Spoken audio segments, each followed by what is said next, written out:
Good afternoon, Dr. Shikha Rastogi, ma'am. Welcome. Yeah, good afternoon, Dr. Chaudhary. And warm wishes to everybody.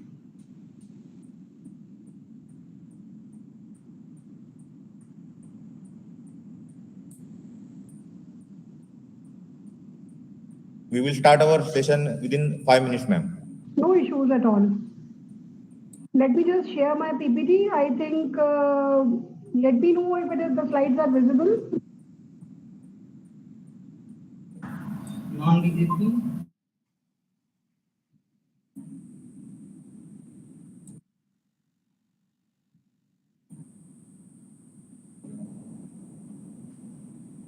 Organizing team, please allow.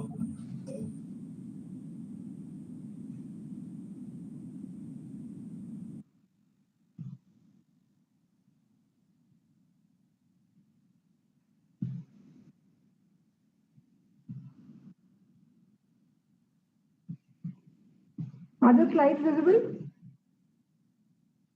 Yes, ma'am. Visible, ma'am.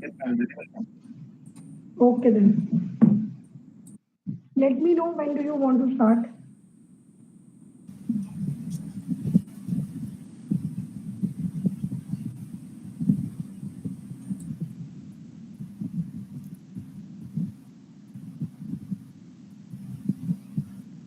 Madam, good afternoon to you. A warm welcome to you. This is Dr. afternoon. Santosh Rane. Thank you. Madam, please keep your presentation in a slideshow in a presentation form. This is a screen share in slideshow mode only, sir. It is in editable form, madam. Yeah, So it is editable form. Do you want it to be a PDF format? No. You see, there is an option. Madam, press F5. It's already on the slideshow mode. No, madam. It is not on a slideshow mode. Your computer's entire screen is visible, so it is not on a slideshow mode. Just a minute, let me unshare and do it again.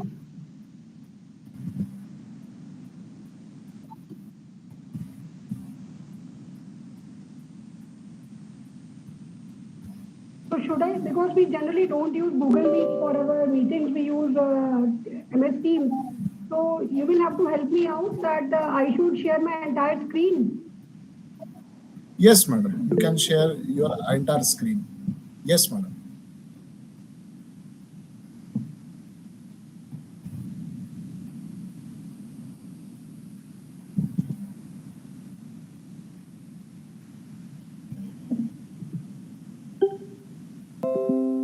Yes, madam. It is perfect now.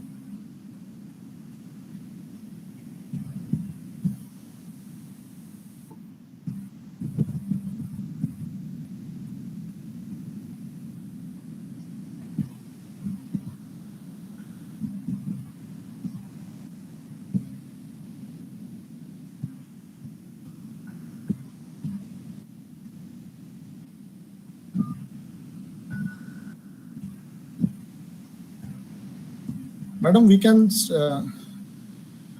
yeah, hello, am I audible? Hello, hello. Sir, audible, sir. Yeah. Organizing team, please introduce madam and give her a warm welcome and hand over the session, okay? Organizing team.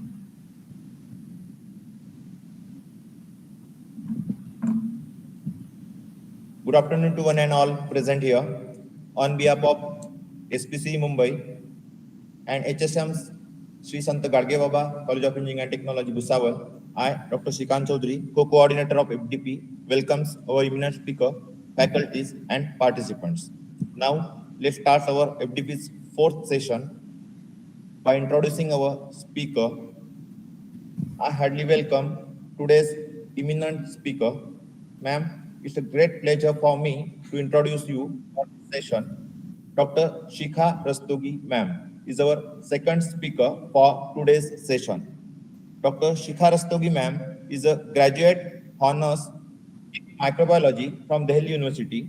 She pursued her MSc in microbiology from GB Pant University of Agriculture and Technology, Pantnagar, in the year 1996 to 1997.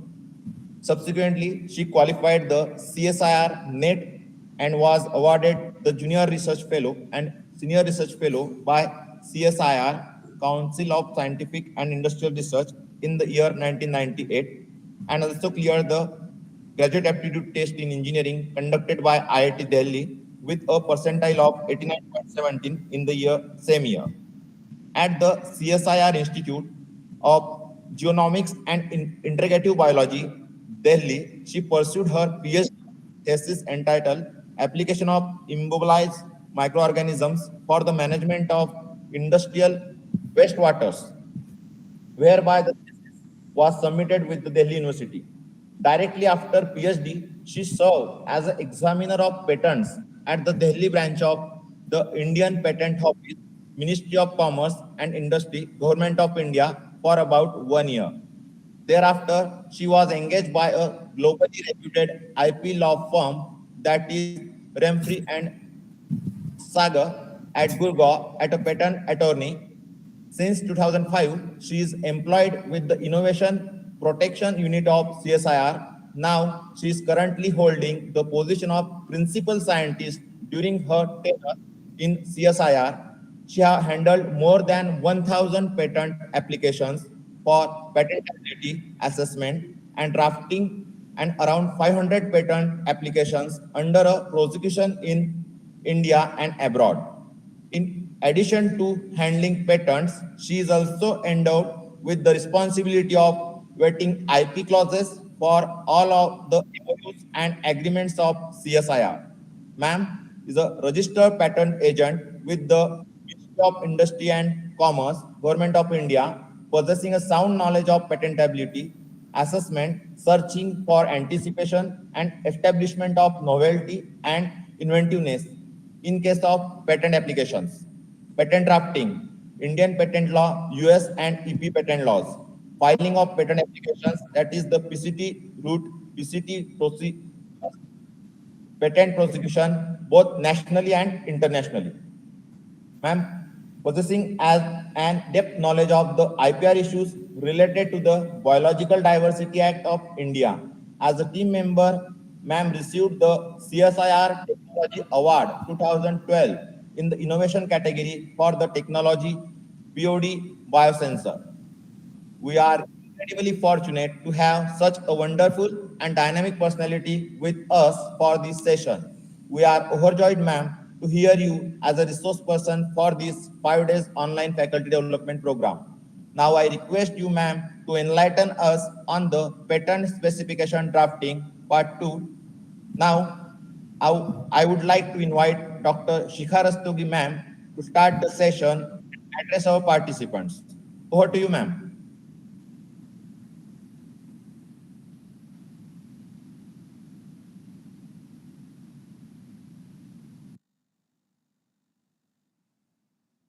Ma'am, please unmute yourself.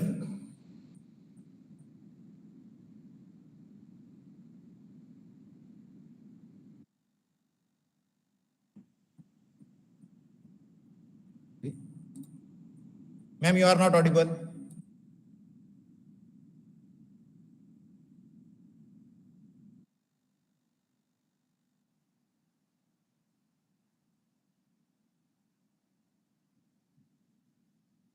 Am I audible now?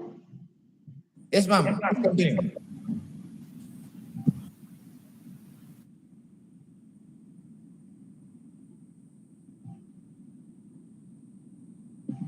So the agenda of today's talk has been divided into 6 categories.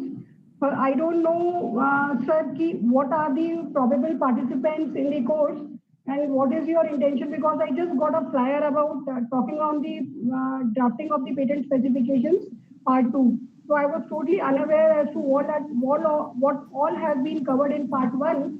So I have, as per the requirements of drafting a specification, these are the basic prerequisites which we should know, that how to determine whether the invention is patentable or not. How to determine it? We have so many patent search databases, both paid and unpaid. I'll be talking about only about the unpaid, that is the free online searching databases. And then even if an invention is patentable, it can be non-patentable as per the statutory provisions in different countries. And with respect to the patent, I would like to state one important thing, that the patent laws for a single invention, we have to file different patents in different countries, because patent is a territorial right and the laws in different countries for a single invention may vary. What can be patentable in India may not be allowable in other countries like the US and the Europe and China, Japan. Different countries have different kind of reservations for granting a claim. Then how to document an invention? Once you have determined the patentability, done a free online patent search, and then you have excluded that it is patentable from the non-patentable inventions category under the Act, and then you document and how to write the specification and claims and type of claims. So first of all, determining patentability, and I would like this session to be very, very interactive. It should not, because it is a faculty development program, so the audience are not students. So please feel free to interrupt me anytime during the talk. Ask as many questions as possible, because I'll be able to deliver better if I have your doubts with me, that what all you want to learn from me. Let the session be very, very interactive. It's my humble request. So the first thing is how to determine whether the invention is patentable or not. So the three essentials to get a patent is novelty, inventiveness, industrial applicability, and the fourth one, which is not prescribed under the definition of patentability, is a prerequisite which is very, very important, which is that the application must describe the invention in sufficient detail. That means if you have a device and you don't describe what the device comprises and how does it function in such a sufficiency that a person is unable to replicate that device, you may be, even after qualifying the criteria for novelty, inventiveness, and industrial applicability, be debarred from having a patent. We will see it in subsequent slides. So what is novel? Novel means the invention or the content of the patent application should not be published in India or elsewhere by way of either of an abstract, by any online publication, by oral disclosure, or it should not be in prior public knowledge or public use. This fact that the invention is in prior public knowledge or public use was one of the grounds of revocating the Haldi patent in US, which was filed by Johnson & Johnson. The government of India, after the persuasion of CSIR, it was the then DG CSIR, Dr. Mashilkar, who wrote to the government of India that one of our public knowledge, or which it's say traditional knowledge nowadays, it was patented by a company, a big company like Johnson & Johnson, in the form of bandages, wherein the bandages were claiming the use of turmeric as a wound healing agent. And in India, in every household, turmeric is used as either as a medicine when we are sick, in the form of turmeric latte, now we call it in a fancy form, or we say haldi wala doodh, or we use turmeric to apply to our wounds and septics whenever we have some injuries or bruises at home. So this was the first antiseptic which was used by the Indian ladies in their household kitchens. So when CSR came to know of it, we launched the haldi, we call it a haldi battle. And the patent in US was revoked on the basis of providing evidences. And likewise, CSR was able to revocate the neem patent and patent on basmati lines. So this is the important, that if anything is known to the public prior to the date of filing the patent application, it is considered to be public knowledge. So never ever communicate your abstract or present your paper or post a publication before filing the patent application. In considering what is novel, a prior art is considered as anticipating novelty if all the features of the invention are present in the cited art. So novelty and inventiveness are two different aspects. In case of novelty, a single document is enough to deter the novelty of the claimed invention, because it is said that novelty is killed if all the features of the invention, means in some totality, if all the features are provided in a single document, then the novelty is jeopardized. mosaicing of documents, like if you say that this invention is covered by mixing 2 or 3 documents, that is not considered to be destroying novelty, that will be considered to be that will be considered to be destroying the inventiveness. A generic disclosure in the prior art may not take away, it's very important to note that how do you determine which is novel or not? A generic disclosure means, suppose I recite a metal spring in a device, which is known. A device with a metal spring is known, and now you have come out with a device which is having a specific metal spring which is made of copper. So will your invention be patentable? Suppose there is a device with a which is somebody has published a paper that this device for this particular use comprises a metal spring. You have now used, instead of any metal, a typical metal which is copper in the device. Will that invention be considered to be novel? Yes, it may be considered to be novel if we say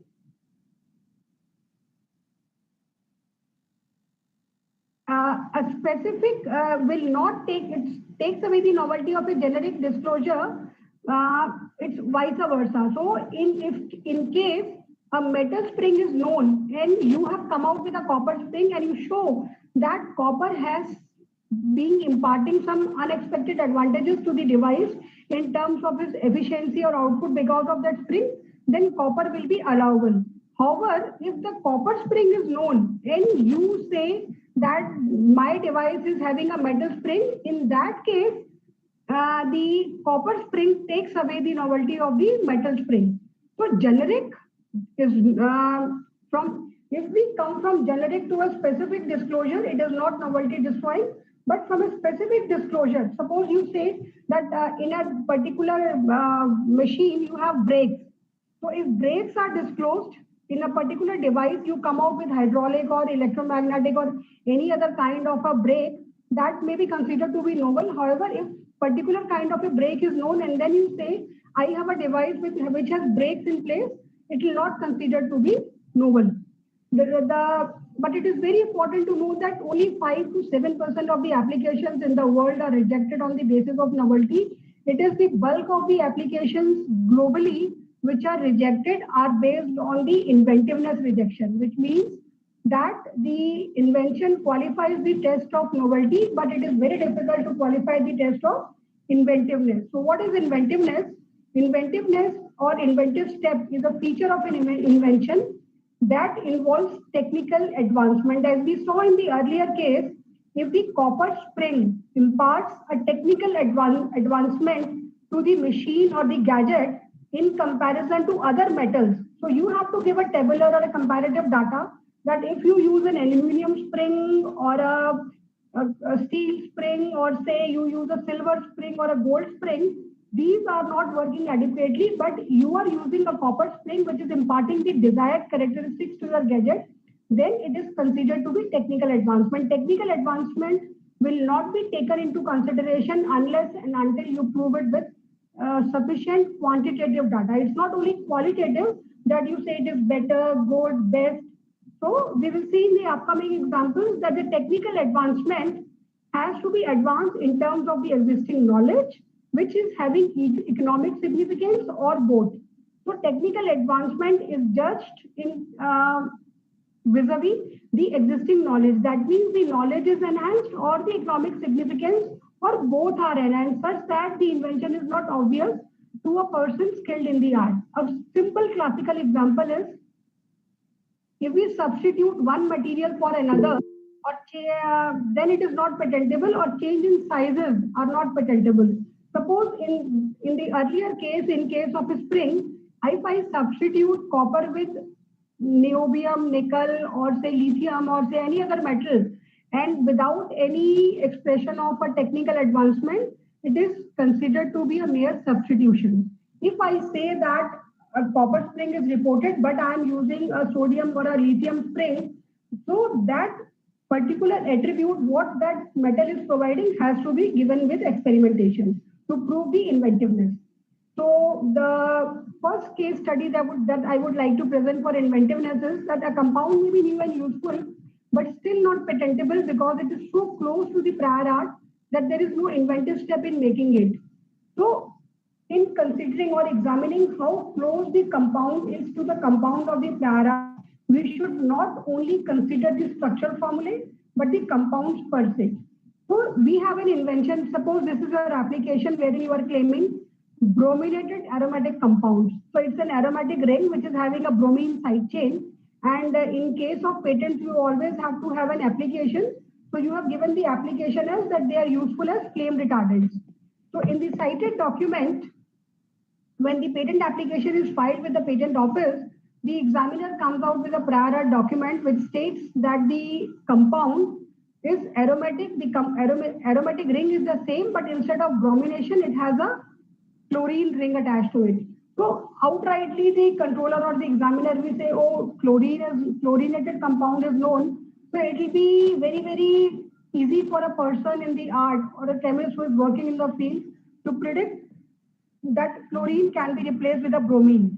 So it's a very common tendency. I think, also can appreciate that chlorine, bromine, iodine, they are part of the same group of elements. So replacing one with other will not be considered to be inventive. However, if you have a deeper look, so you see these brominated compounds have been assigned a use as flame retardancy. But the chlorinated compounds have not been assigned any use.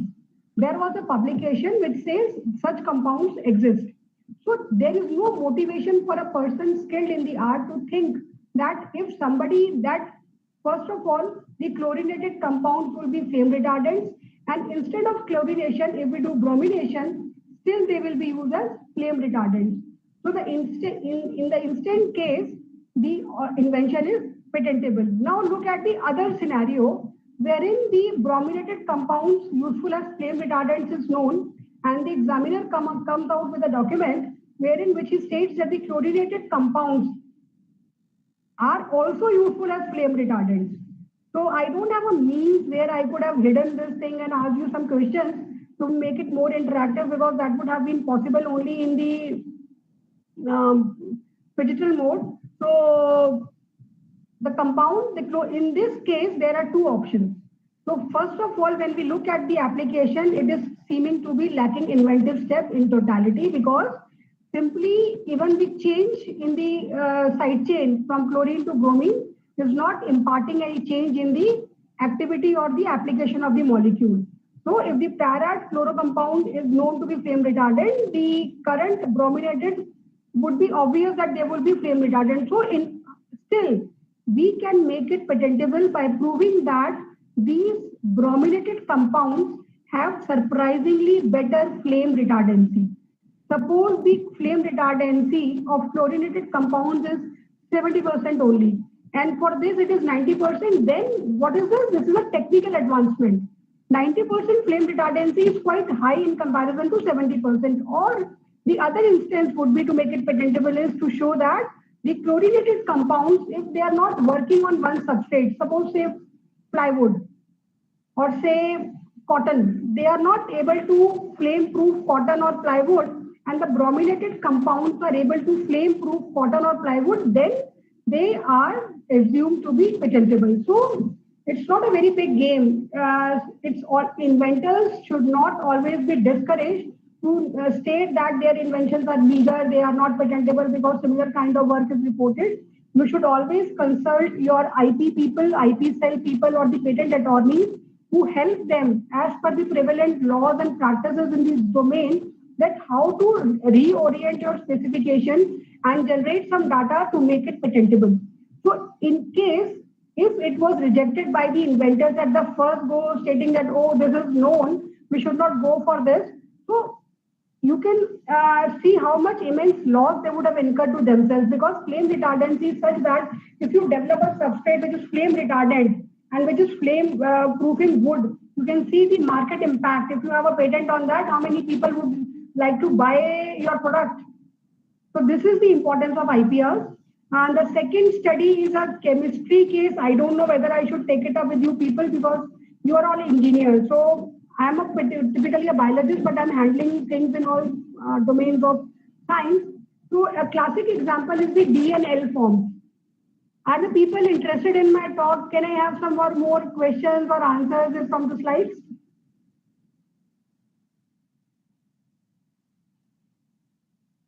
I can't see anybody, sir, on my screen, so it is very difficult for me. I can't even see how many people are there because I am on the slideshow mode. So Madam, right now we are 226 in the meet, and there are many people on the YouTube So streaming. I would just request people to be interactive and ask me as many questions. I'm a part of, I'm also from scientific fraternity and consider me as your colleague and friend. Don't be so formal. I don't want formal talk. And my aim here is to just enhance your knowledge about IPR. That's all. So that you can file as many IPRs as possible because the Honorable PM of India and on this Independence Day, on the 75th Independence Day, has raised Jai Anusandhan Jai Vigyan. So that was that message which was given from the Red Force to file more of IPRs because IPRs are one thing by which we can gain commercially. And I think the Indian inventors and the scientists and people are so naive that they don't understand the importance of their work. So in considering the DLN forms of a similar compound, everybody in the field would know that what DLN forms, except they are two different parts of a compound in a racemic mixture. So if in a racemic mixture, the D form is known, it is obvious that the L form is also known. So but in the D and L form, these hands are like DL, N forms.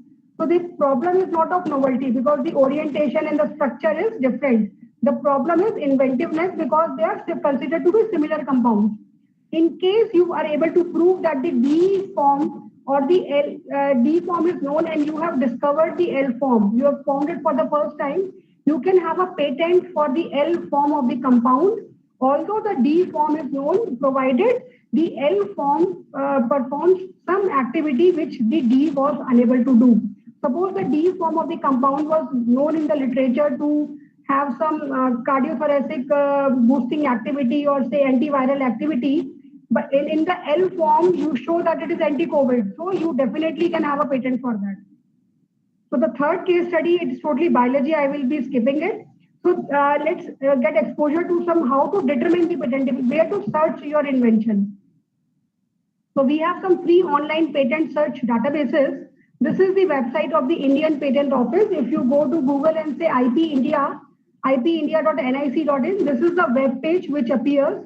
It has links to the patents, designs, trademarks, GIs. They also have on the website as to how to go about filing. They have FAQs which are very well designed for the beginners. And they have so many resources also, some publications, some manuals where you can get an idea about the IPR system in India. So this is the search page of the Indian Patent Office. It's just like when you do a review of literature search in any database, this is similar kinds. If you want to search, you can have some keyword combination with Boolean operators. Suppose you are developing a braking system. I hope there are engineers in the audience. So I'm trying to take some examples from the engineering domain only. So if you have some braking systems and you know that your potential customers are companies like BMW, companies like MG, Morrison Garages, and then Honda, or even say companies like Yamaha, Toyota. So that braking system which you have developed in your lab may be a small prototype, but you as an inventor can visualize the immense application it can pose to people. So if you have a patent on that, you can sell that IP to the different companies and obtain revenue. Can you imagine a single can of Coke? It's not a patentable matter, it's a part of a design. A single Coke can, when it was designed by the person who designed it, he gave it to the Coke company and said that, then the Coke company said, what do you want out of it? You are giving us your design of the can. What do you want from us? He said that I want only 1 cent per after the sale of each can. So you can imagine the bulk of Coke cans which are sold the world over per day and imagine his income. He is a billionaire. So inventions can be copyright, trademark. In the deal by Air India to Tata, the highest bid was for the trademark. The aeroplanes per se, their offices, their furniture didn't fetch Air India that value which that brand the Tatas gave for. The highest value which the Tatas gave to Air India was the value for that brand. It was 40% to 50% of the total value they paid for acquiring Air India. So that is the value of brand. Brand, you say, why do you buy Apple? Because with the brand, you have a particular thing that is imbibed in your mind, that when you have a particular confidence when you buy a thing. So I will not go into details of trademarks or other things or brand values. So if you want to search for patents and you whether your braking system or the brake system is already known what parts, you must be knowing those keyword combinations. You can search in these databases. You can even do a company search. What all Toyota is doing in braking systems. You can put some search words with the applicant Toyota, with the applicant MG, with the applicant Ferrari, and you will get search results. Just try and do it.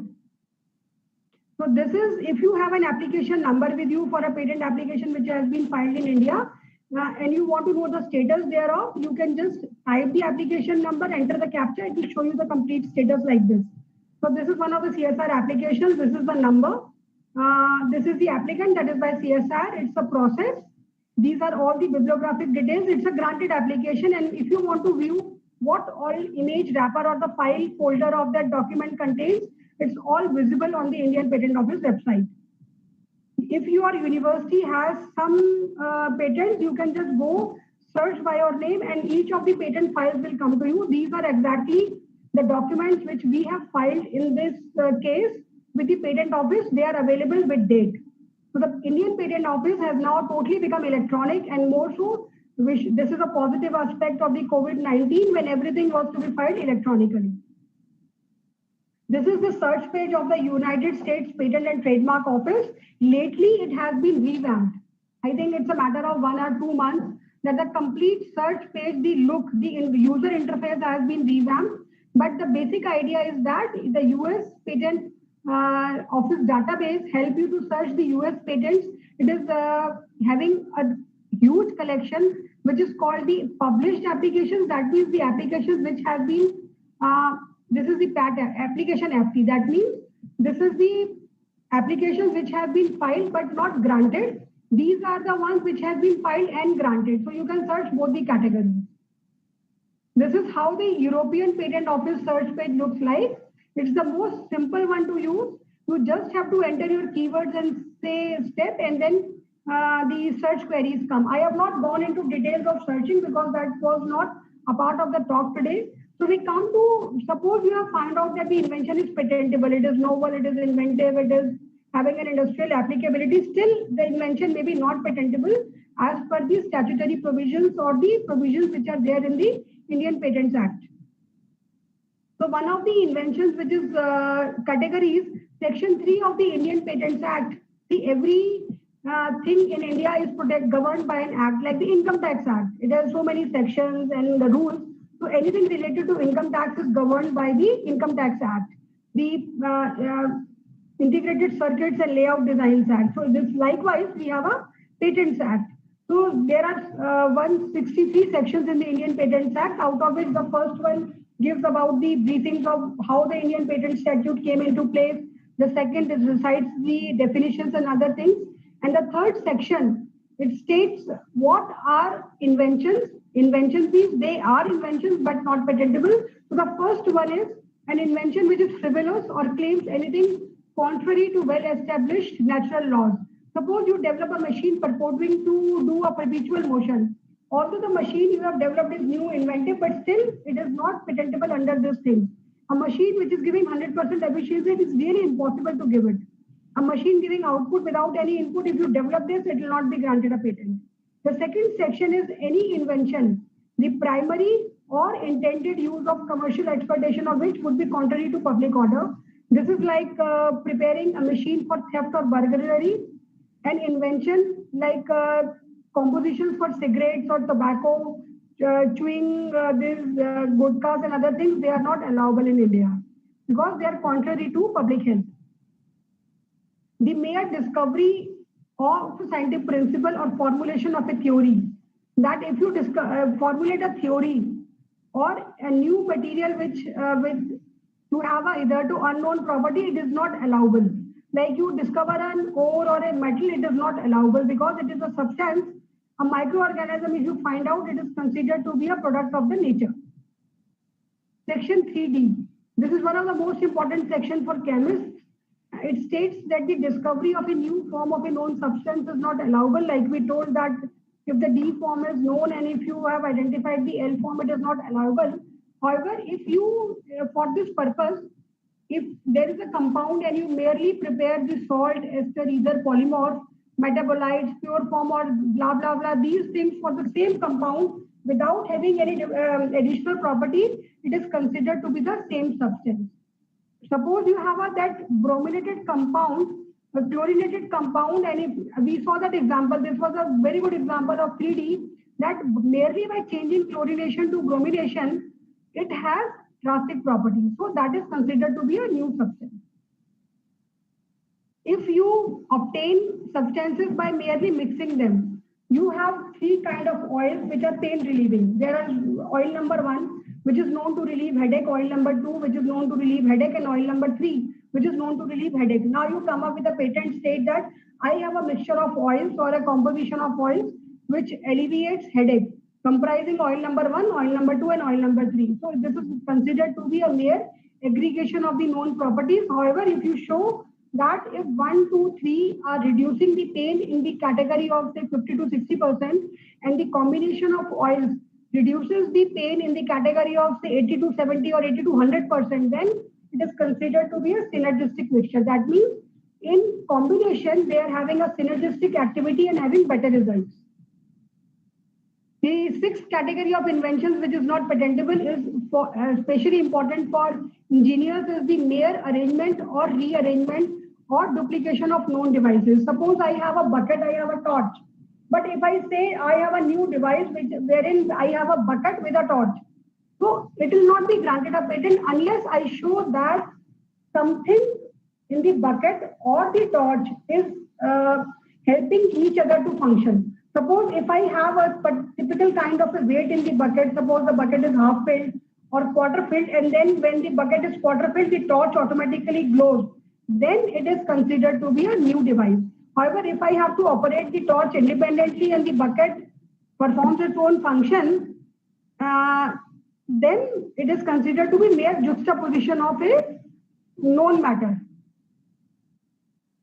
A method of agriculture or horticulture is not patentable in India at all, which includes method of producing plants, growing crops, algae, mushroom, weeds also are included in this.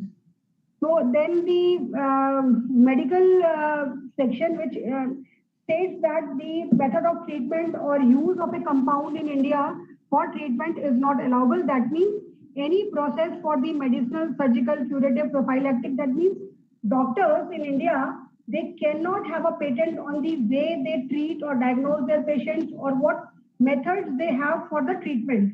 In US, method of surgeries, diagnosis, prophylaxis are all patentable. So that is why they sue their doctors. If somebody comes to know that this Dr. A has treated the disease Y by my method, they can take them to court in India because of our condition, because of our economic and social conditions. We do not introduce Section 3I in our Act. Because if you can think the immense amount of increase in medical expenses once you bring this section into force. Plants and animals in whole are not patentable, including microorganisms. A mathematical or business method or computer program per se or algorithms are not patentable. If you have a software, so software is nothing but an algorithm. So algorithm, we can have a copyright for this, but it is not patentable. However, the computer related invention, there are guidelines by the patent office now which say that if we have a software which makes changes in the hardware or which makes the hardware run in a different manner, then it is allowable under 3K. So carrying out a business transaction and how to do it is not patentable. Any literally dramatic music or artistic work or any other aesthetic creation is not patentable because it's a matter of copyright. Mere scheme or method, Suppose you have a method of playing chess, a method of teaching, method of learning, they are not allowable. This presentation which I have made, how I am deciding my lecture, it's not patentable, it's a matter of only copyright. Topography of integrated circuits is a very important part these days. We have a new legislation in India, and till date only 3 to 4 applications have been registered under this act. This is protected by the Semiconductor Integrated Circuit Layout Designs Act 2000, and we must be well aware that at least for engineers, if you are in this field, please let me encourage you to file as many applications as you can, because China and Korea are two countries which are filing maximum number of applications in their countries under this act. Whatever integrated circuits, SNEA, we don't do it in India. We are skeptic of not filing the applications previously because the act was not implemented in a proper manner. Now, in the Indian, this act previously was with the, I think, Ministry of Information and Technology, MeitY. And now this act is under is administered by the Indian Patent Office itself, who administer the patents, trademarks, designs, and copyright acts also. So there are people who are specialized in making processes for filing the applications, examining it, and they are encouraging people to file more applications under the SILD Act. Any invention which we saw like the turmeric and the basmati, which in effect is traditional knowledge or which is an aggregation or duplication of known properties, is not patentable under section 3P, which because it is said to be falling under the traditional knowledge of India. So how to document? Once you have done all the paraphernalia, you have chalked out whether the invention is patentable, whether the invention, if it is patentable, whether it is an invention or like you have searched on it, and then you have also found out that it is a patentable invention, how to document it. So while filing a specification, suppose that braking system, you are working for developing a braking system and you know that people in your competitive areas are working day and night out to file such kind of, to find out such kind of braking systems. So there is a provision in the act, because writing a patent application is also an art, it takes time. So you can always file a provisional patent application, which is very, very simple. It doesn't involve any techno-legal angle. You just have to make a title, what field the invention relates, some background, that what was the problem in the prior art, some related prior art, that what were the braking systems in the prior art, and what have you done.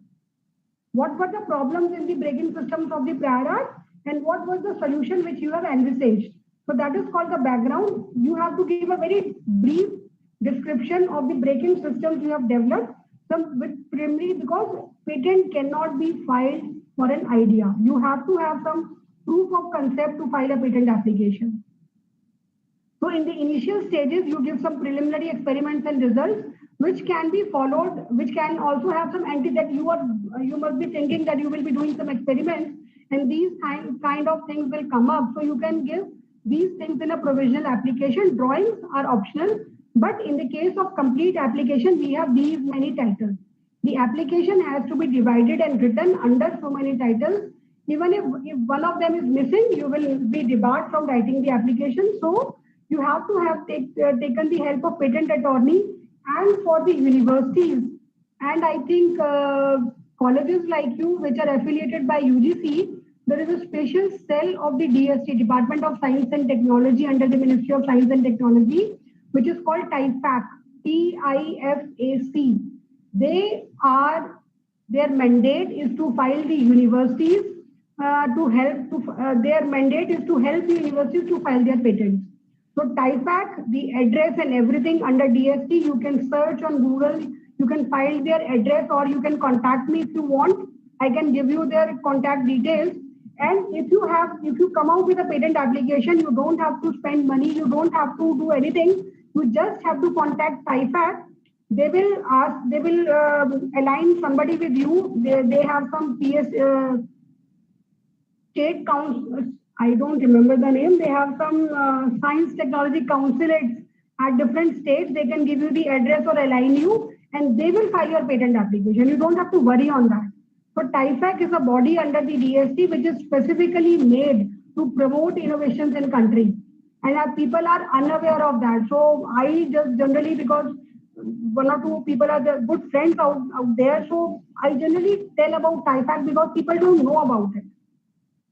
In case you have any patent applications, don't go to an attorney. Just contact TIFAC. They will help you file their patent application. So this is the timeline how to secure a patent application in India. So the patent application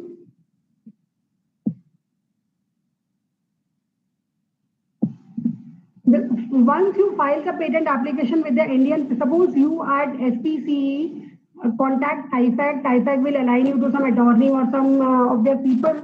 You prepare a patent application, so it is filed at the Indian Patent Office. After the second step is publication, which is mandatory.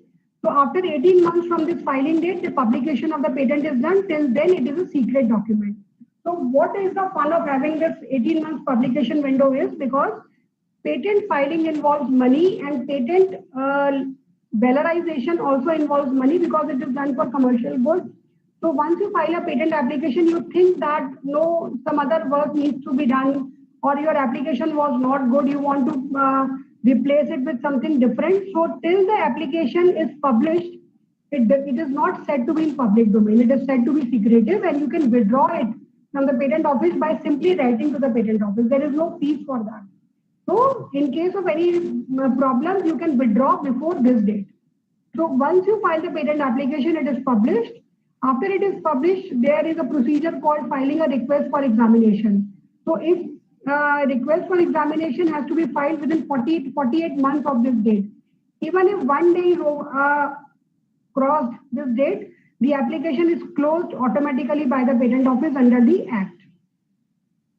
Then after the request for examination is filed in a chronological order, the patent office examines the application and the first examination report or the SER is issued in the matter. That is the first set of objections which the patent office has made in the form of an examination report. It reaches you and then you have to file a response to the examination report within 6 months, which is extendable by 3 months by paying a huge fees. It is 4,400 per month, I think, or 4,000 to 8,000 with subsequent increase in the month, because we at CSIR do all these things in-house, filing the application, publication, request for examination till grant. Even after grant, we maintain it and pay the maintenance fee in-house. So as a government organization, because we are audited, so the first question is why should we file the fees for the extension? So always try to file the response within 6 months. If the objections are met, the patent is granted and the grant of the application is published in the Journal of Patent Office. There are two important events. Once the application is published, we have a window called the pre-grant opposition, which is open. So any company, suppose there is a patent application by, say, Mercedes company, and they have a application for an engine system or some kind of a system, which you think that you have read it somewhere or you have already have some thesis from your student, which is there about such kind of braking system, but and it is already known. So you can always file a pre-grant opposition. How do you know about the publication? On the Indian Patent Office website, where you have e-publications, there is the Journal of the Indian Patent Office, wherein which is published each week. Each week, the details of the application filed, for which the 18 months period is over, are published in that journal, and people just go through that journal to see which kind of patent application cases, which are of commercial interest to them or say strategic interest to them, can be vouched for. So in case you are unable to file the response to the SER, the objections are not met and the application is rejected. And after the publication also, so the pre-grant opposition period is open from the publication till the patent grant. Once the grant of the application is there, this window closes, and then post-grant proceedings are there. So post-grant is only for 12 months. Once the grant of the application is published in the journal, we have a 12 months period to oppose it.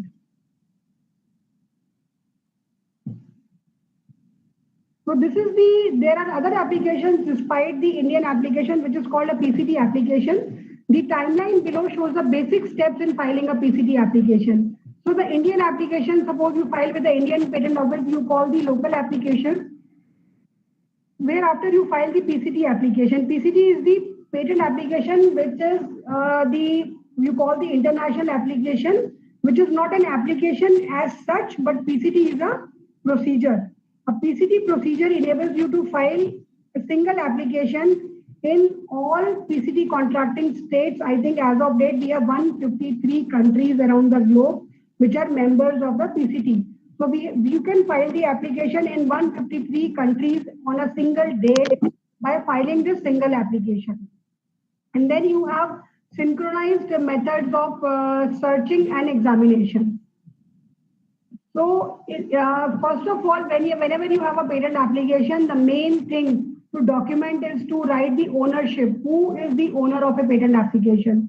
Suppose in your university, you have a project which has been granted by some company, suppose Tata Steel or say Reliance Group, they have funded you. So in that funding agreement or the MOU or the agreement which the Tatas or the Reliance has with you, or the say L&T has a contract with you, they will be having some IP clauses as to whatever be the intellectual property rights generated under this project, who will be the owner of that project.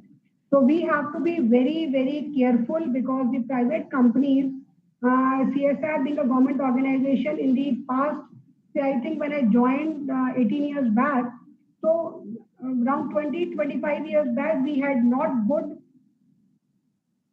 impression about the private industries, even though they being Indian industries. They had cheated on the government, to be, let it be a very close statement, because of the IP clauses, whatever they wrote. So gradually in CSIR, we become very cautious and intelligible, wherein we said that whenever we have a grant, whenever we have an outside grant, if the grant is from the university internal resources, then the university will be the owner. It's like owning a house. Whenever who is paying for the land, who is paying for the construction is the owner.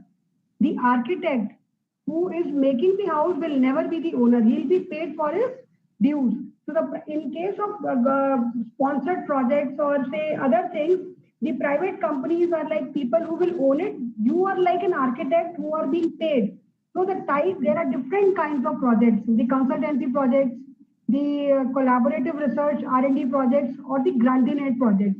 So there are IP policies in place for an organization like CSR.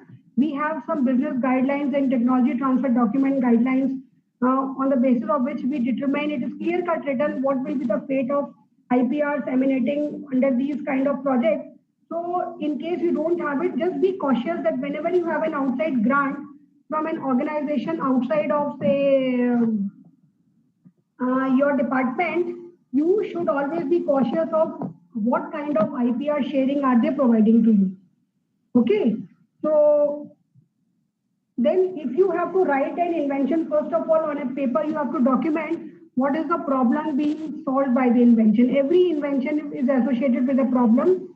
The commercial value of the invention depends on how important is the problem. Suppose I'm all talking about the arbitrary examples. You have a braking system wherein you say that whenever you apply a brake, there will be no, wastage of fuel in that. So if such kind of a braking system is developed, you can just think about the immense commercial application. Every kind of a company, whether it is a bike company, truck company, motor company, shipping company, everybody would like to see your brakes. That whenever you apply brake, there is no wastage of fuel, because whenever you apply brake, the efficiency of the engine reduces. So the commercial value depends on how important is the problem that is being solved. COVID times. So any person who was working on anti-COVID product, whether it be a mask or a shield or a drug or a vaccine, they were heavily incentivized. All the drugs or vaccines which are developed in the COVID times who have helped people to come up with the COVID, they had a boom in their economy. Sanitizer market.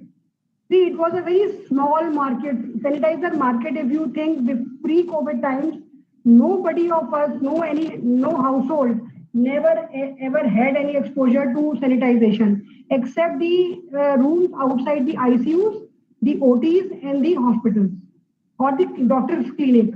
They had sanitizers. Now every person, be it a vendor, a pani puri wala, bel puri wala, everybody has a sanitizer on their cards. So you can see the boom in the thing because the commercial value of anything depends on how important is the problem which you are encountering. So the three questions which we have to tackle is what is the problem to be solved, in what technical advancement it results in, which features are essential to solve the problem. It should not be vague. You have to tell if it is a device case, what are the constructional features or what are the combinations in this device of the things which is imparting that advantage. If you are having a braking system, it is not possible that you are inventing the braking system altogether in a new manner. There will be some components which will be new, only a few components will be new to the braking system or their interconnections which you have to highlight.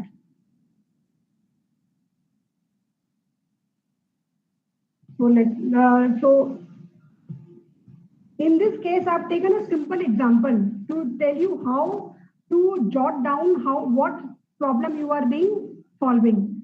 So we had a case of an integrated automated mass briquette producing system. It's like that parali which is burnt in northern regions of India when after the rice harvest. So there was one invention that we can make briquettes out of that rice husk. So briquettes were making by hand. People used to make by hand or say conventional machines, and different parts used to be assembled together.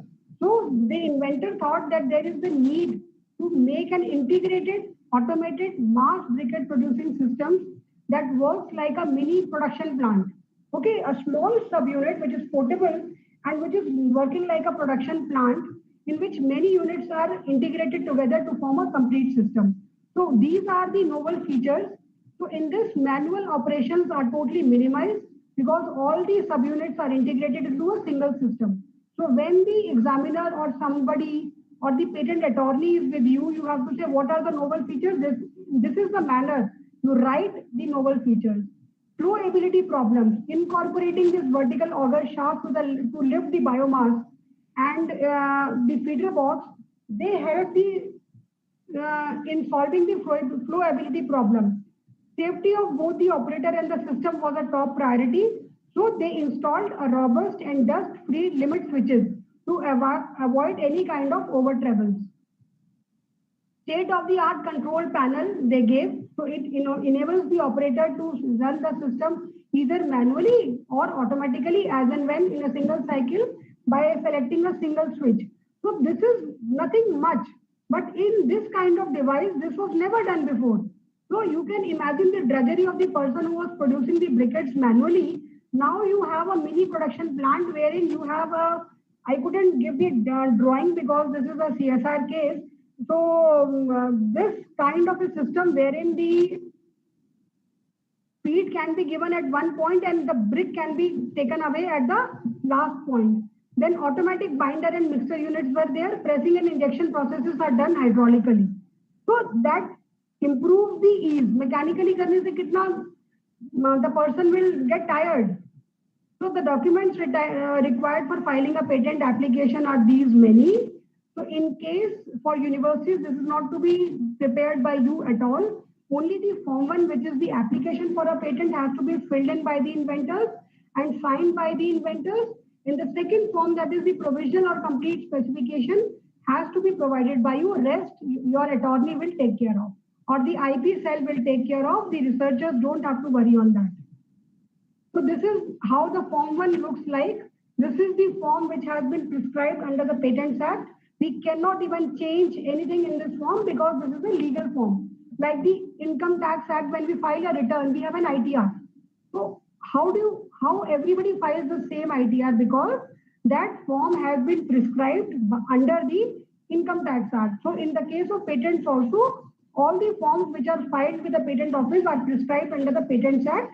They are similar. So for ease of our CSR inventors, we have prepared a common form 1 for all of them.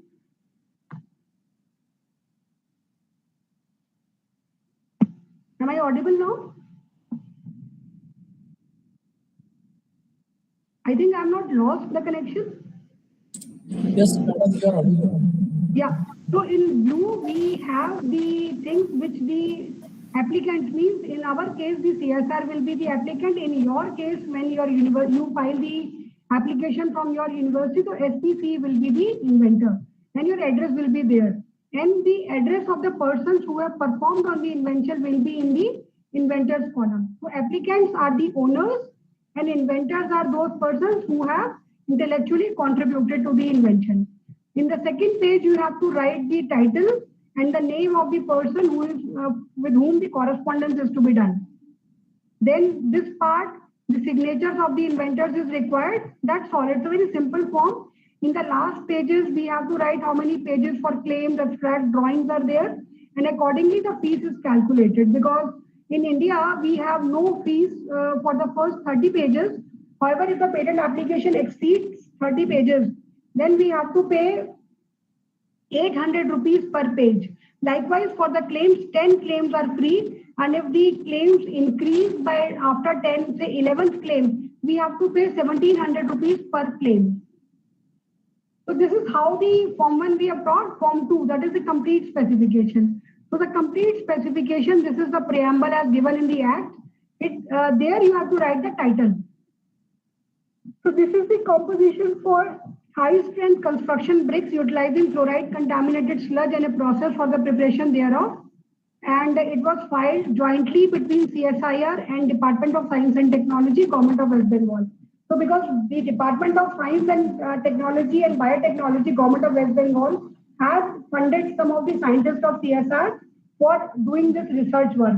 So as per the agreement or the MOU between this entity and CSIR, the IP clauses state that any IP which accrues out of this project will be shared equally between both the parties. So on the second page, we write the names of both the applicants.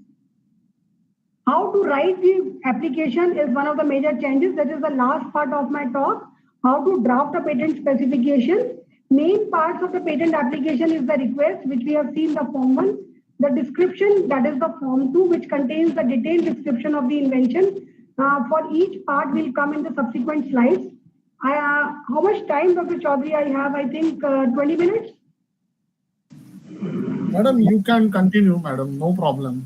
So I'll be taking all these things are very, very important, and we find a lot of interesting things. So please continue. So I'll take 20-25 minutes, not more than that, and then I'll be happy to answer the question. Yes, madam. And the description, which contains the detailed description of the invention, the claims. Claims are the limits which describe your invention. You may have a braking system, but not everything in the braking system, the complete braking system, you cannot claim because some part of the system is already known. It is only that part or that connection and interconnection of the parts which you think is novel has to be characterized.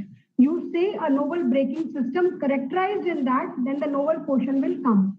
So as a rule, each claim must be clear and concise. It should be in a very simple language. No, it should not be verbose. It should not contain fancy and undescriptive words. And it should be supported by the description and presented. That means whatever we write in the claims must have a support in the description. That means the detailed description of the invention and the examples must contain all the elements which we are claiming. Claim are the legal boundaries of the patent specification. Abstract is important because whenever we go for searching a database, we search in the title and the abstract. Generally, it's very difficult to search across throughout the specification. So the basic searches which we make are into abstract should always contain the very precise technical information, and it's considered for the purpose of interpreting the claims also. So abstract is very important. You, in simple words, Generally, the word over the abstract limit is 150 words, maximal 200 words in some of the jurisdictions or the countries. So in India, we can have an abstract not more than 150 words. In this case, suppose you say we provide a dash, dash, dash, and then what were the problems in the prior art in simple words and what is the solution we are providing. In case of device cases, drawings are the essential elements. You always have to have the invention with drawings. The fees required for filing a patent application. So the fees required for filing a patent application, it can be paid either in cash or bank draft or banker's check. If you are doing it by your own, you have to do it. Otherwise, you will pay to the attorney. If you do it by type act, I assure you, you will not even have to spend a penny on filing a patent application. So the fees can, like applicants for CSIR who do the filing activities in-house in the division where I'm employed, Innovation Protection Unit. So we file the application by ourselves, upload it on the e-filing portal of the Indian Patent Office and pay the fees. So fees can be paid through net banking or BHIM app. In case you don't want to do the application filing online, you can do it in a physical mode with the patent office by filing a hard copy of the application, but you have to pay 10% extra. So for entities, for educational institutes, you please note that for every educational institute after the 2021 amendment of the patent rules, educational institutes have a drastic reduction in the patent fees by 80%. That means if CSIR, we are considered to be equivalent to corporates and large entities because of the budget we get from the government. So we pay 8,000 rupees for filing a patent application in India, but 80% slash in that, I think it's 1,200 or say something, it's 2,000 rupees for, hello?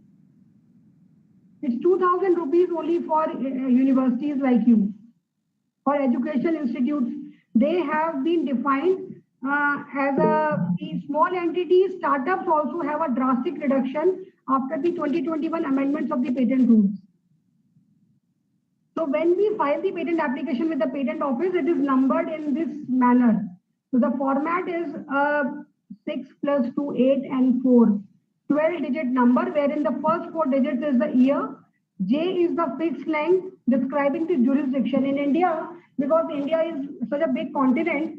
So we call it a mini Indian subcontinent because of the diversity and the size of the country. So it's not possible for a person living in Jorhat or say Nagaland to come to a single place in India to have all the patent applications. So in India, we have the patent office in 4 major jurisdictions. So 1 stands for Delhi, 2 for Mumbai, 3 for Calcutta and 4 for Chennai. So the countries of the northern India have their jurisdiction as Delhi. The countries in the eastern part, like you will be having Mumbai. The countries of the west, including the east and the northeast, they have their patent office as Calcutta, and the south, they have Chennai as their patent office. So wherever you are filing, the J will be automatically given by the patent office. P is type of application. There are different kinds. There are 9 kinds of application which we can file at the patent office. However, for Indian application under section 39, being an Indian applicant, we have to always first file the patent application in India. Otherwise, there will be a fine or a penalty or imprisonment or both. So mind it, if you are an Indian applicant, that means you are an Indian citizen, or you are an Indian university which is incorporated or registered in India and doesn't have any foreign share of capital in the management, then you have to first file your patent application in India, not anywhere else. It's not possible that you can file. So suppose you have a collaboration with Morris Garages and they say that you file in Germany. So don't go ahead in emotions and file the application in Germany, because you will be imprisoned for that. So always the Indian applicants have to file the application in India. After Indian filing, then you can proceed for foreign filing. Biology, I don't think many people are there, but it is very important to note that in case your invention is involving any biological material from India, be it chicken feather, essential oils, or say some kind of a liquid or extract obtained from thing, or such kind of any kind of biomaterial which you are using in your invention, Then you have to take the permission from the National Biodiversity Authority at Chennai under the Biological Diversity Act of India 2002. This act is very severe because the mandate of this act was made after the concussion of India to the CBT, that is the Convention on Biological Diversity at Rio de Janeiro, which was a convention to protect the global biodiversity. So if at all you are using, suppose in a very interesting case with us was, we had a composition for an implant, a device for an implant developed at one of the CSIR labs. So the person who was handling the application or the inventor thought that this is a device, it's an implant, what to do with NBA? At the later end, when the application was being finalized, we at our office realized that the implant or the stent is being coated with an essential oil. And that essential oil was from a plant which was occurring in India, or that essential oil was obtained, suppose it is lavender oil, or say it is lemongrass oil, whatever it may be. So if you are using such kind of things in your devices, any biomaterial in any form, then suppose you have an implant which involves collagen, this is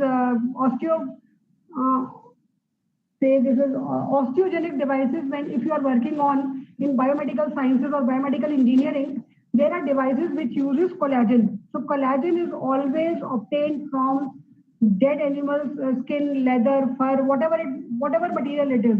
So any application inadvertently, whenever it is based on collagen, you fall under the purview of this act. And if you don't take permission and file the application or obtain an IPR, the consequences under this act are non-bailable.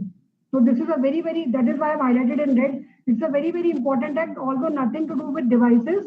But in case the device is connected with some material, or the device is, or the invention is having something which is of a biological origin, must take an permission from the NBA.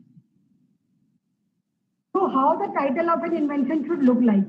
The title of an invention should reflect the type of invention, that is whether it is a product, a process, a method, or an improved thing. So these are a few examples as to how to write the title. Title should not be very fancy. It should be very, very definitive and define the characteristics of the invention.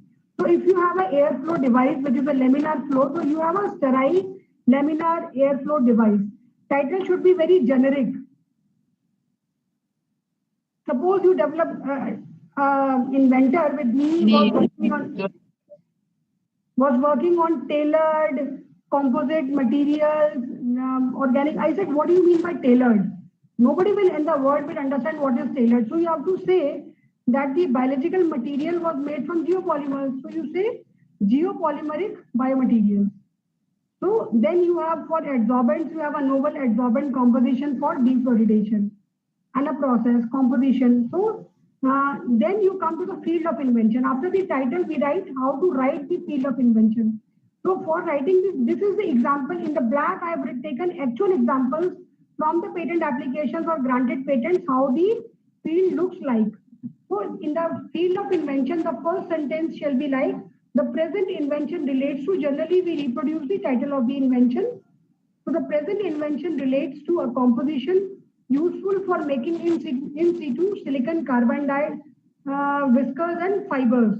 In the second sentence, we start from the proverb, the present invention particularly or more particularly relates to, and we write a few wordings which highlight the novelty and the inventiveness.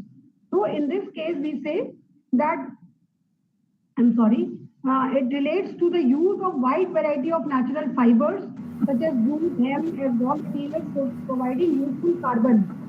Or, so what is the novelty is that they are making silicon carbide whiskers and fibers from raw materials such as jute and hemp. Then comes the background. So the background section of the invention is nothing but a small, a very, very minuscule review of literature kind of a thing. It should not exceed more than 3 to 4 pages, maximum 4 pages. So you can say what is the invention about in the background, that what the invention relates to, like the braking devices. So you say what are braking devices, what are they used for, and then reference may be made to some earlier patents or publications or anything or the blogs which are there or the commercially available braking devices. Then you say in a chronological order what were the limitations of those braking devices. So after you include all the limitations, then you say in an endeavor to cope up or to alleviate all the problems, you have provided dash dash dash solution, which is being posed by the present invention. Let's see. So the example I have taken is a chemical case.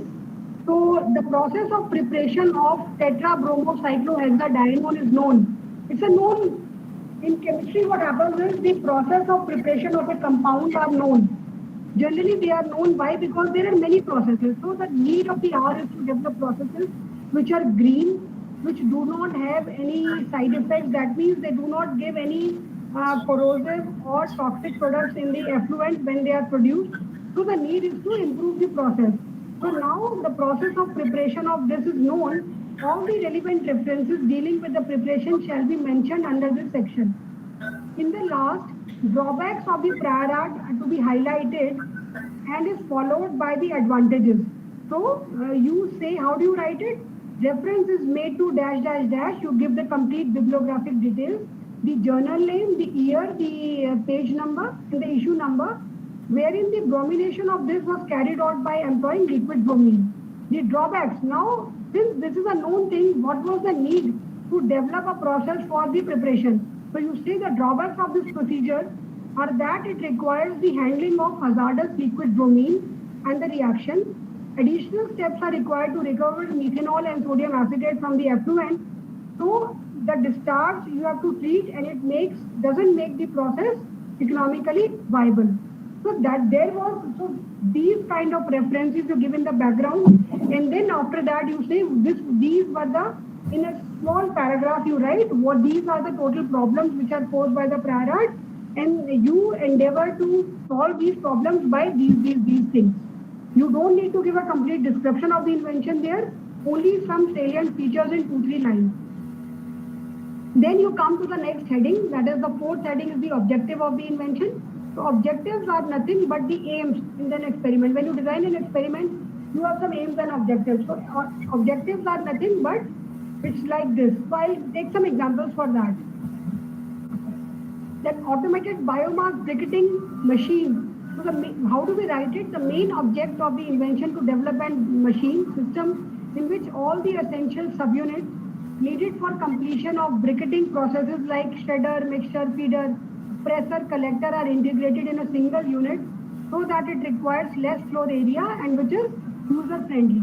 Another object is to make the system user friendly, easy monitoring of the whole process,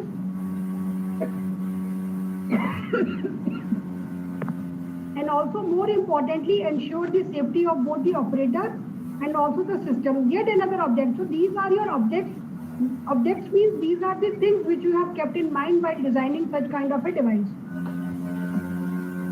Then the next object is to address the issue of flowability. There were problems in the previous devices where flowability was a problem. So how do you do it? By introducing a specially designed and self-powered bidirectional mini auger shaft. Okay. Still another object of the invention is to provide a solution to reduce the amount of manual and laborious activities.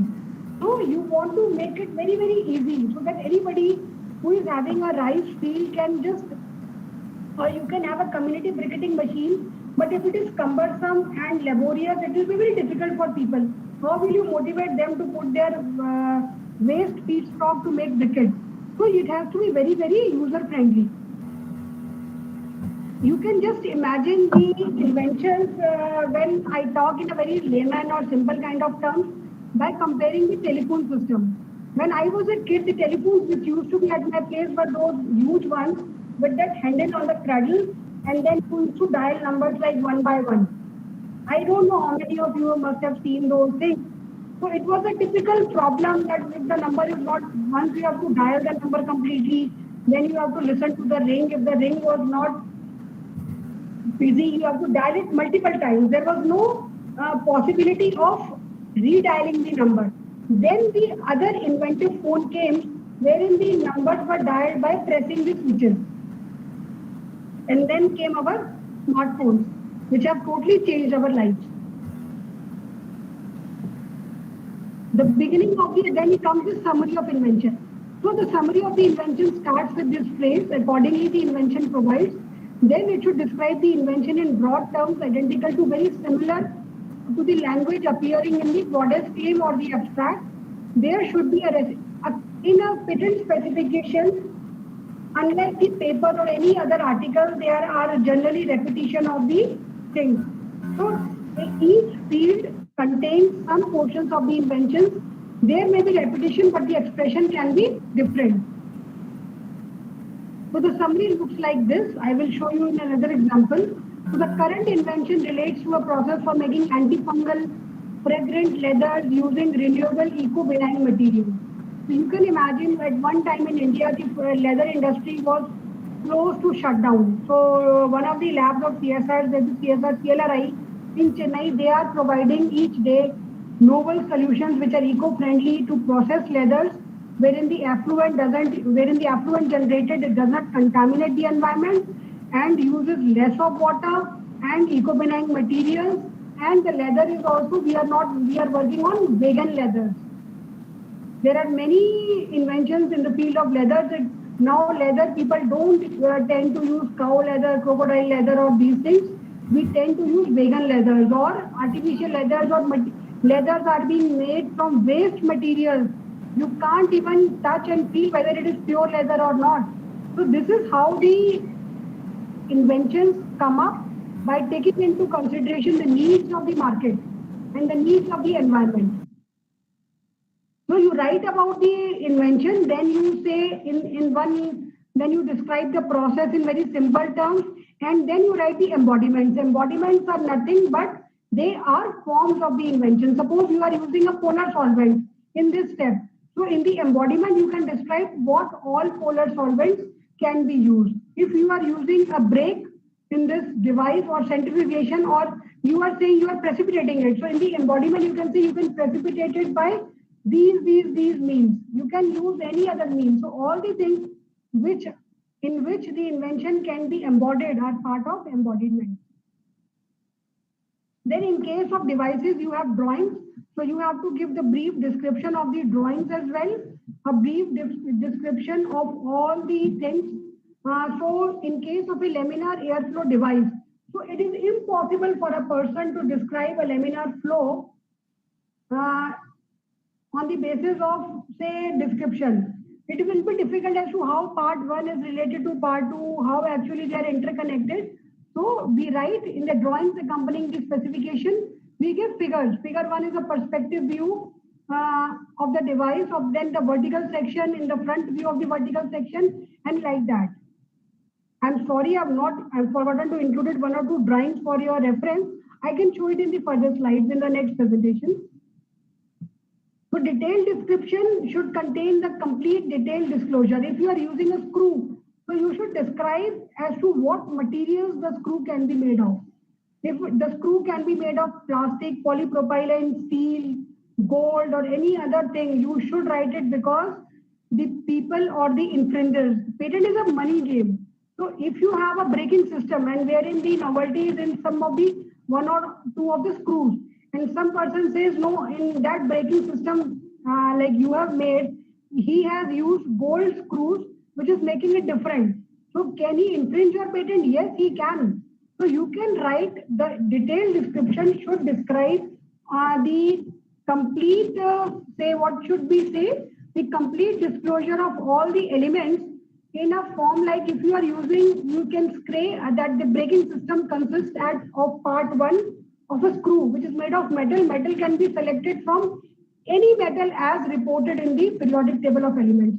You should write these things in your patent application. This is my basic aim to teach you. Nobody in the world is going to take you like that.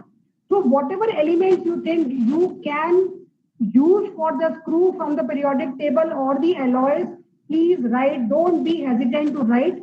You must, because in your preceding sessions on this FDP, you must have been told that patent is granted. Patent, what is a patent? Patent is a covenant between the government and the inventor. Government will not give you anything for free. Whatever government, it may be US government, European government, or the Indian government. So in the case of patents, the government, you give the disclosure to the government and the government gives you the right.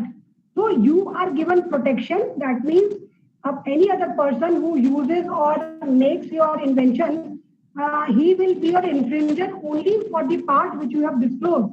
If you don't, he will not be your infringer for the part which you have not disclosed. In your, suppose in this example, you say that your process involves organic solvent and inorganic solvent, and you forgot to write, or inadvertently you thought कि भाई polar organic अच्छा काम कर रहा है, I will not write it because people will come to know. Somebody who is working in the field, he reads your patent after 18 months of publication, and he performs the experiment and says that polar organic solvent is working very nice. He will reproduce your patent and use the word and use all the examples and data for polar organic solvent, and you cannot take him to court because you have not termed or you have not described polar organic solvents in your case. So detailed description should be given for all aspects. Let me give you in a very simple term. If you are doing a process, if you are making a catalyst, so you are heating one mixture with the other mixture at a particular temperature. So in that you say heating compound 1 with compound 2, or say mixture of compound 1 and 2 is prepared at a temperature ranging from 30 to 350 degrees centigrade. So this range should be wide enough such that the reaction cannot take place below 30 and beyond 350. So anything, the results may be perfect between only 100 to 200, but at 30, from 30 to 100, it is still working, and from 200 to 350 also it is working maybe 5%. So I am 100% confident that any scientist, when he works on a case, he always measures the minimum and the maximum radiance for a parameter. This is just one example. It can be temperature, it can be pH, it can be pressure, it can be molarity, it can be the volume of it can be the ratio in which the things are mixed. Always, if you are doing an invention, give a range in the main claim wherein the lowest to the highest values are given, so that the others are not infringing your invention. Whenever you buy a house, why do you do a boundary? Why don't you leave your things open? Because anybody who steps in your boundary is a thief without your permission, definitely. In case of a patent, if you give a license to MG, or if you give a license to Toyota, or you give a license to Maruti or any other company, then they are not your thieves or infringers. But if Chevrolet uses your brakes, they are your infringers. So you can take them to court that these braking systems are not manufactured, or the device which has been made by Chevrolet is 100% based on my braking system, for which they have not taken license. So once you get a patent, you license it to the other party and get a royalty. So when you license a patent, you have an upfront payment, that is a down payment, and then you have royalties on the basis of, I think royalty rate is around 3 to 5% worldwide on the net sales. Suppose $100 billion is the sale, then you have 5% of that value will go to your share as the license fees. So patents are an important game provided you do it. India, people lag behind in doing IPR because they find it very cumbersome. The universities don't encourage it. Institutions like ICAR, ICMR, IITs now have come up with the good IP cells, and they are doing it. CSIR is one of the pioneers. We got our first Indian patent in 1951 and the first US patent in 1952. As of date, CSIR has filed more than 12,000 patent applications in India and abroad. We have a very big portfolio, though one of the main missions of CSIR is also to encourage people across the scientific fraternity in India, and we can impart you guidelines as to how to go about it. TIPAC is one such organization whose mandate is to help universities. Their mandate is nothing but helping universities and institutions across India who are publicly funded to file patent applications.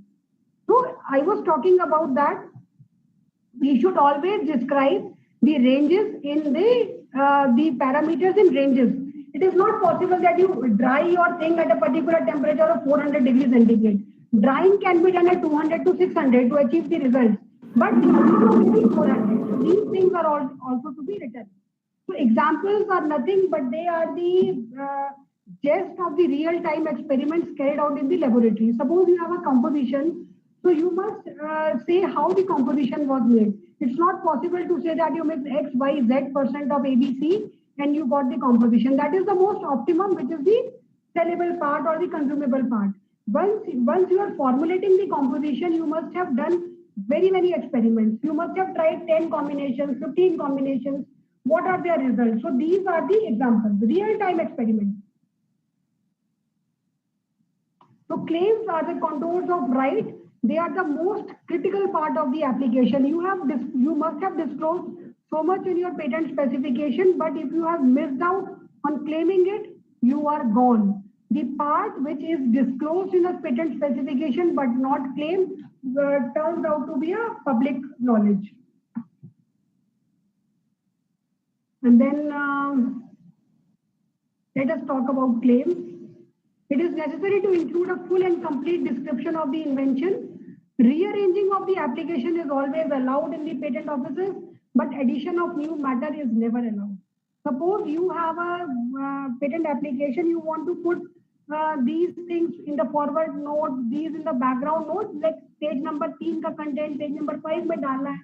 It's allowed, but adding new matter is not allowed. Claims should be arranged in order of scope. So while I was talking that you do the reaction wherein the temperature is 30 to 250 degrees centigrade, so that range will be in claim number 1, and in the subsequent claim you can write the process is claimed in claim 1, wherein the temperature is 220 degrees centigrade. That is the most optimum, or that is the temperature where the best results are attained.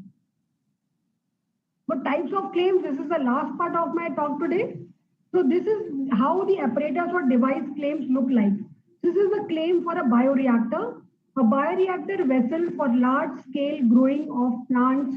I want you to give it a read under aseptic conditions, which comprises, so how do you define, how do you write about a device?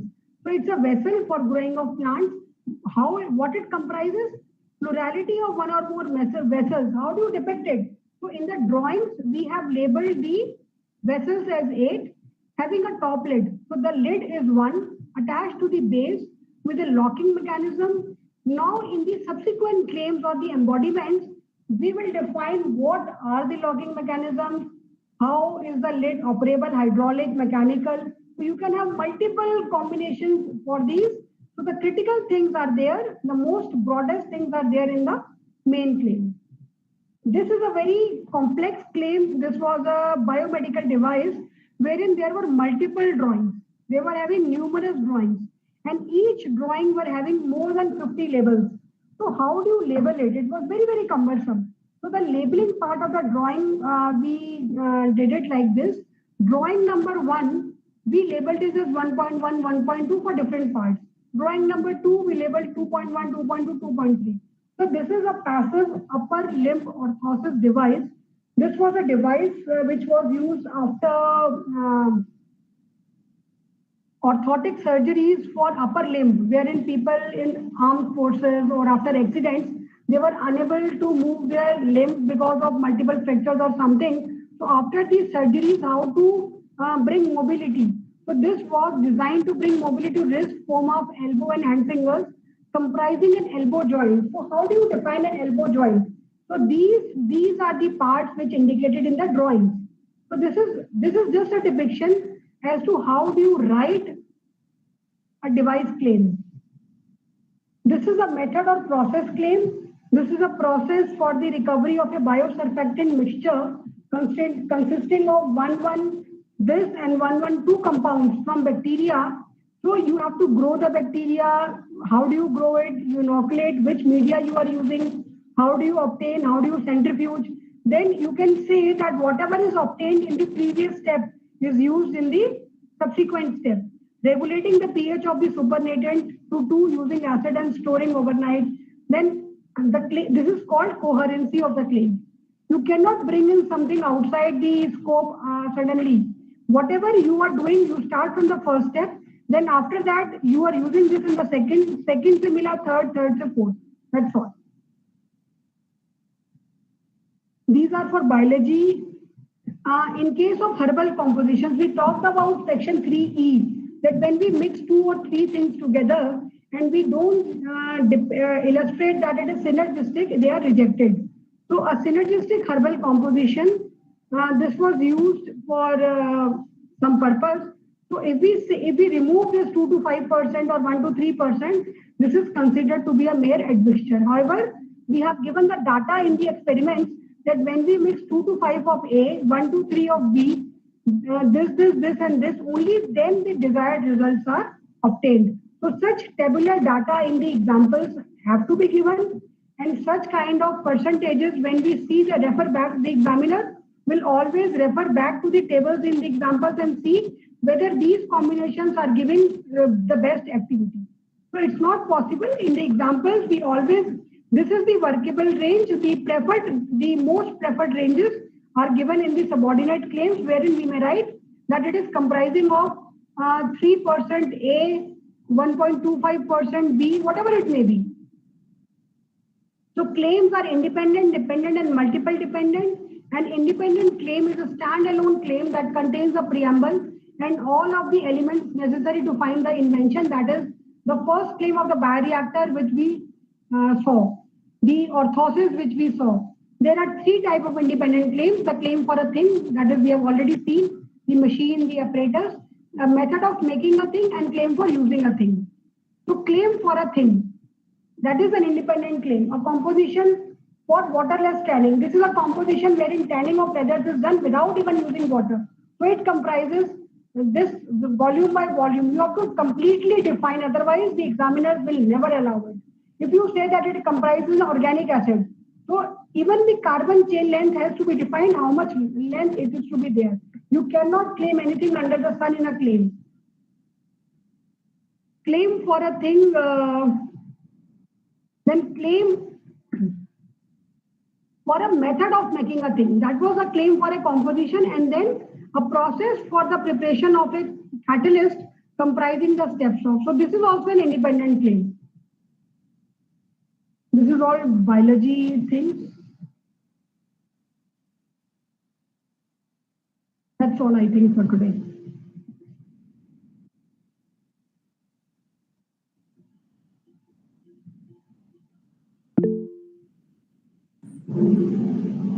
Thank you, madam. Thank you very much. I hope I was clear in whatever I wanted to deliberate today. Yes, ma'am. Participants, please, you can ask questions. Thank you, madam. Thank you so much. It was excellent session. So right now it's a time for the question answer. Participants are requested to ask the questions. The participants on the Google Meet, they can directly ask the questions. The participants on the YouTube live streaming, they can write in their chat box, and our organizing team will take care of those questions. Yeah.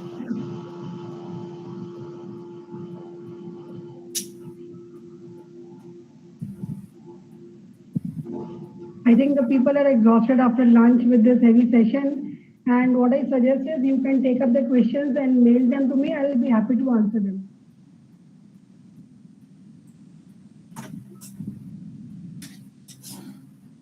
Okay, madam. Okay, then if nothing is left, can I close the session for today? Yes, Thank you, madam. Thank you so much, Dr. Chaudhary. Thank you so much. I think there is a Ma'am, query. can you explain independent claims once again? See, independent claims are nothing. Can I ask which domain you are working on? So I will be more clear to answer you. I am from Polytechnic, ma'am. So what kind of things you are working on? Any invention, any R&D thing you are working on?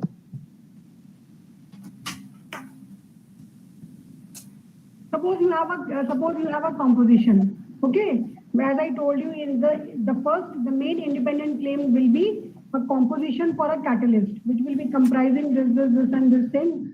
And the second claim will be a process. The second independent claim will be a process to make the catalyst as claimed in claim 1.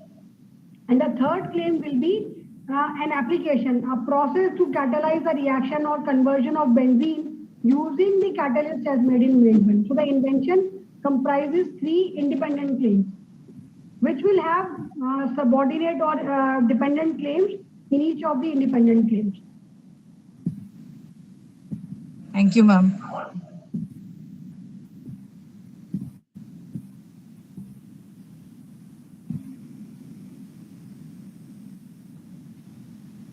Ma'am, I think no more question from audience.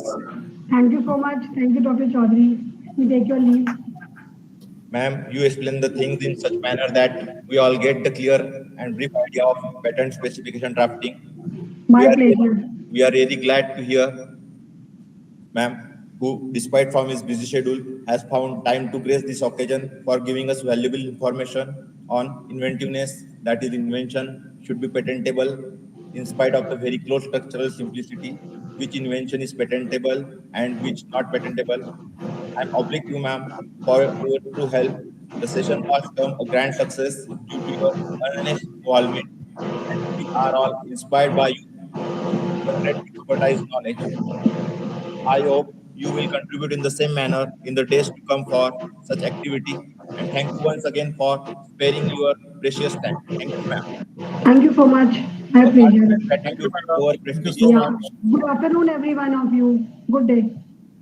Bye-bye. Thank you. Thank you. Thank It you. was excellent session. Dear participants, I would like to inform you that today's second session is over now. And dear participants, tomorrow's first session will start at 10:30 a.m. with more enthusiasm. Link for the session we'll share on WhatsApp group. Join the session 10 minutes before. The tomorrow's morning session will be taken by Mr. Vikas Sawat sir. Thank you. Thank you, sir.